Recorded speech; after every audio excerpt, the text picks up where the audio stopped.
नमस्कार, मैं फरीदा गजल और आप देख रहे हैं एक न्यूज़ 24।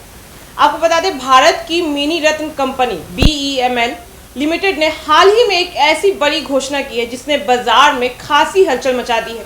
कंपनी ने रेल और मेट्रो सेक्टर से जुड़ा एक विशाल ऑर्डर हासिल किया है जिसकी कुल लागत 1888 करोड़ बताई जा रही है। इसके तहत BEML के इंटीग्रल कोच फैक्ट्री से 600 LHB कोच का निर्माण, आपूर्ति, टेस्टिंग और कमीशन का कॉन्ट्रैक्ट मिल गया है। यह सौदा न केवल कंपनी की क्षमताओं में विश्वास जताता है बल्कि उसके ऑर्डर बुक को भी मजबूत बनाता है। साथ ही कंपनी को अपनी पहली अंतर्राष्ट्रीय सफलता भी हाथ लगी है।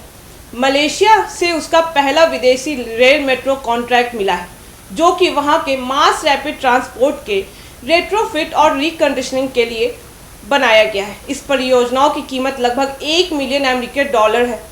इन दोनों सुखद खबरों में बाजार में निवेशकों का भरोसा बढ़ गया है और BEML का शेयर भाव लगभग 5% की तेजी से बढ़ गया है। 4,445 तक पहुंच गया है जो कि 4,000 रुपये के पार की मनोवैज्ञानिक सीमा को पार कर गया है।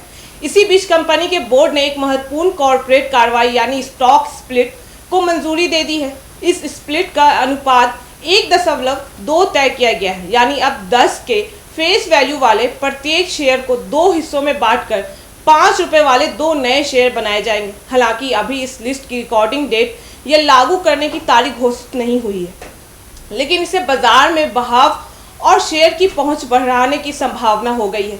वहीं अगर हम अब कंपनी की हालिया वित्तीय स्थिति को देखें तो BEML ने चालू वित्त वर्ष की पहली तिमाही अप्रैल-जून में 63,000 करोड़ का समेकित सुधा घाटा दर्ज किया है, जो एक साल पहले इस अवधि में 72,000 करोड़ के घाटे के मुकाबले थोड़ा कम है। इस दौरान कंपनी की कुल आय 642.56 करोड़ रही, जो पिछले साल की इसी तिमाही 6,3400 करोड़ के मुकाबले केवल 1.3 की मामूली बढ़ोतरी दर्शाता है। तो सरल शब्दों में कहें तो इस कंपनी ने इस समय 3 बड़े विकासों का लाभ है। एक, घरेलू स्तर से 600 कोच महत्वपूर्ण ऑर्डर, दूसरा मलेशिया से पहला विदेशी कॉन्ट्रैक्ट और तीसरा शेयर धारकों के लिए आकर्षक बनाने वाला स्टॉक स्प्लिट।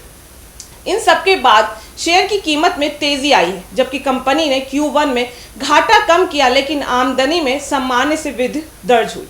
यह घटनाक्रम साफ साफ दिखाता है कि BEML अपनी उत्पादक और व्यवस्थित पहुंच दोनों में विस्तार कर रहा है। देश में इंफ्रास्ट्रक्चर निर्माण और मेट्रो व रेल क्षेत्र में, साथ ही अंतर्राष्ट्रीय बाजार में भी।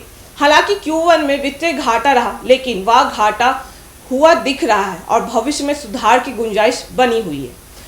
निवेशकों के लिए यह एक सकारात्मक संकेत हो सकता है, खासकर उन लोगों के लिए जो BEML के लंबे समय से विकास की संभावना देखते आए हैं।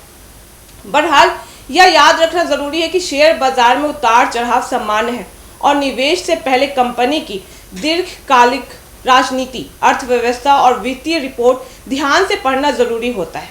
बाकी इस मामले पे आपकी क्या राय है, हमें कमेंट करके जरूर बताएं। ऐसी तमाम खबरों के देखते रहे एक न्यूज़ 24। हर खबर सबसे पहले, सबसे सटीक। वीडियो को लाइक करें, शेयर करें और चैनल को सब्सक्राइब करना ना भूलें। धन्यवाद।